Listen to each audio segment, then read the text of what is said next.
SHM में particle की kinetic energy और पोटेंशियल एनर्जी के विषय में बात करना चाहूँगा। तो यहाँ पर सबसे पहले हम यहाँ पर देखते हैं कि मास स्प्रिंग अटैचमेंट है। तो मास स्प्रिंग अटैचमेंट में जो पार्टिकल का एसएचएम के केस में डिस्प्लेसमेंट होगा वो x = a sin थीटा से दिखाया जाएगा। अब हम इस डिस्प्लेसमेंट को जब डिफरेंशिएट करेंगे तो हमें वेलोसिटी मिलेगा, और वेलोसिटी यहाँ पर देख पा रहे हैं कि ए ओमेगा कॉस थीटा, क्योंकि जब इसको डिफरेंशिएट करेंगे तो ए कांस्टेंट है बाहर आ जाएगा, और साइन थीटा का डिफरेंशियल कॉस थीटा होगा, और थीटा का डिफरेंशियल टाइम के अनुसार D theta by D T होगा जो ओमेगा होगा। इस प्रकार वेलोसिटी का वैल्यू जो होगा ए ओमेगा कॉस थीटा होगा। अब हम क्या करेंगे कि इसका पार्टिकल का पोटेंशियल एनर्जी निकालेंगे तो वो हाफ के एक्स स्क्वायर होता है, जहाँ के स्प्रिंग कांस्टेंट है। अब यहाँ पर x की वैल्यू जब हम पुट करेंगे तो a sin थीटा रखेंगे तो ये हो जाएगा potential energy half m omega square a square sine square theta, क्योंकि k की जो वैल्यू होती है, k की वैल्यू m ओमेगा स्क्वायर के बराबर होता है। तो क्योंकि यहाँ पर आपको पता है कि ओमेगा रूट के बाई एम होता है, तो यहाँ से स्क्वायर करके आप के की वैल्यू यहाँ पुट करेंगे तो potential energy half omega square A square sine square theta आएगा। अब इसी प्रकार आप इस मास स्प्रिंग अटैक में पार्टिकल का अगर आप काइनेटिक एनर्जी निकालेंगे तो उसको हाफ एम बी स्क्वायर से रिप्रेजेंट किया जाएगा, और वेलोसिटी की value A omega cos theta जब आप इसमें रखेंगे तो काइनेटिक एनर्जी पार्टिकल का एसएचएम के केस में 1/2 m omega square A square cos square theta हो जाएगा। अब इन दोनों एनर्जी को शो करना चाहेंगे तो आपको पता है कि साइन स्क्वायर थीटा और थीटा में जो कर्व होता है वो इस प्रकार से दिखाया जाता है, और साइन स्क्वायर थीटा का जो रेंज होता है वो 0 और 1 के बीच में होता है। इसी प्रकार कॉस स्क्वायर थीटा का जो रेंज होगा वो 0 और 1 के बीच में होगा। इस प्रकार यहाँ पर आप देख रहे हैं कि पोटेंशियल एनर्जी हाफ के एक्स स्क्वायर है और एक्स ए साइन थीटा से रिप्रेजेंट किया गया है। तो इस प्रकार पोटेंशियल एनर्जी जो होगा साइन स्क्वायर थीटा के अनुसार रिप्रेजेंट किया जाएगा। तो यहाँ पर साइन स्क्वायर थीटा और थीटा में जो कर्व का ये पोर्शन है वो यहाँ पे करस्पॉन्डिंग जो है ये काइनेटिक एनर्जी रिप्रेजेंट करेगा, क्योंकि इस तरह के क्वेश्चन जनरली आईआईटी जेईई और नीट के एग्जाम में अक्सर पूछे जाते हैं, आगे भी पूछे जाएंगे। और इसी प्रकार ये वाला जो कर्व है यहाँ से आप देख पा रहे हैं कि इसका एक पार्ट है, तो ये पोटेंशियल एनर्जी को शो कर रहा है। अब आप काइनेटिक एनर्जी यहाँ पे देख पा रहे हैं कि कॉस स्क्वायर थीटा के अनुसार वैरी कर रहा है।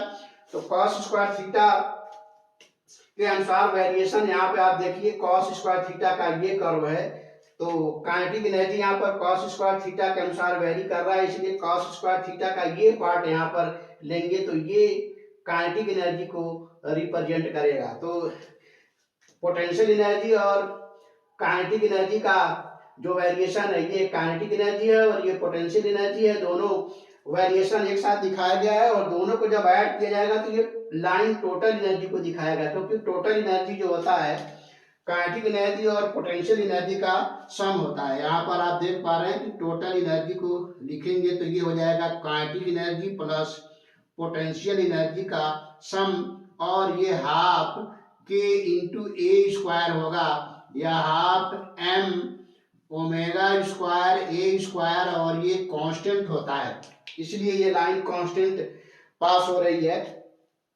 अब आप इसमें देख पा रहे हैं कि टोटल एनर्जी कांस्टेंट हुआ और पोटेंशियल एनर्जी ऐसे वेरी कर रहा है साइन स्क्वायर थीटा के अनुसार, और kinetic energy cos square theta के अनुसार वेरी कर रहा है। इस प्रकार क्योंकि मीन पॉइंट पर x बराबर 0 पर काइनेटिक एनर्जी मैक्सिमम होता है और x बराबर a पर काइनेटिक एनर्जी 0 होगा और पोटेंशियल एनर्जी मैक्सिमम होगा, क्योंकि मैक्सिमम पोटेंशियल एनर्जी और मैक्सिमम काइनेटिक एनर्जी जो यहाँ पर मैक्सिमम काइनेटिक एनर्जी है और यहाँ पर मैक्सिमम पोटेंशियल एनर्जी है, दोनों टोटल एनर्जी के बराबर होंगे। तो ये इस लाइन को यहाँ पर ये कट कर रहा है।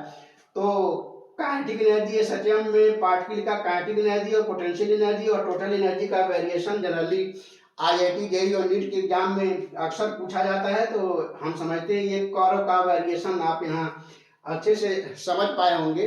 और ये भी पूछा जाता है कि काइनेटिक एनर्जी और पोटेंशियल एनर्जी कब इक्वल होंगे। तो x इक्वल टू a/√2 पर काइनेटिक एनर्जी और पोटेंशियल एनर्जी दोनों आपस में बराबर होते हैं। तो उसको भी देखते हैं कि कैसे काइनेटिक एनर्जी और पोटेंशियल एनर्जी आपस में बराबर होते हैं।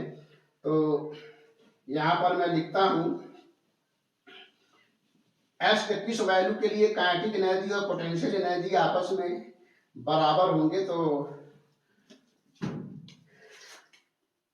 काइनेटिक एनर्जी और पोटेंशियल एनर्जी जब दोनों आपस में बराबर होंगे तो एस की क्या वैल्यू होगा। तो देखते हैं यहाँ पर काइनेटिक एनर्जी को लिखेंगे हाफ mv² और पोटेंशियल एनर्जी लिखेंगे हाफ kx²। तो ये हो जाएगा half m omega square a square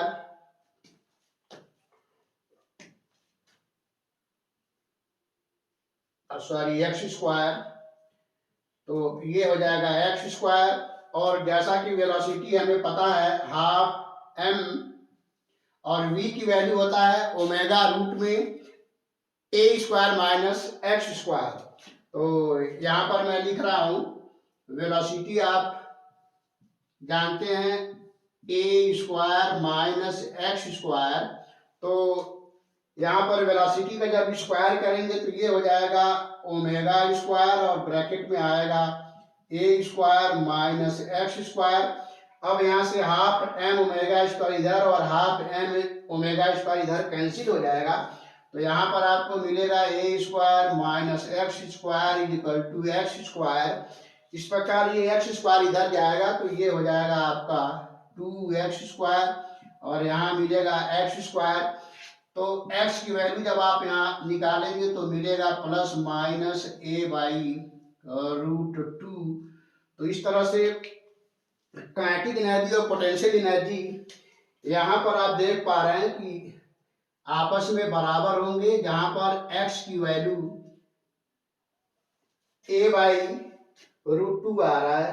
positive direction में a/√2 आएगा और नेगेटिव डायरेक्शन में यहाँ पर आएगा a/√2 माइनस में। तो इस तरह मास स्प्रिंग अटैचमेंट में जो SHM का काफी अच्छा एग्जाम्पल है उसमें एनर्जी का वेरिएशन, पोटेंशियल एनर्जी का वेरिएशन, काइनेटिक एनर्जी का वेरिएशन किस प्रकार से होता है और इनमें से कोई न कोई ये क्वेश्चन जरूर IIT JEE और नीट के एग्जाम में पूछा जाता है। तो हम समझते हैं ये एक्सप्लेनेशन आपको काफी अच्छे से समझ में आया होगा। तो फिर मिलते हैं नेक्स्ट वीडियो में किसी और क्वेश्चन के साथ। तब तक के लिए थैंक यू।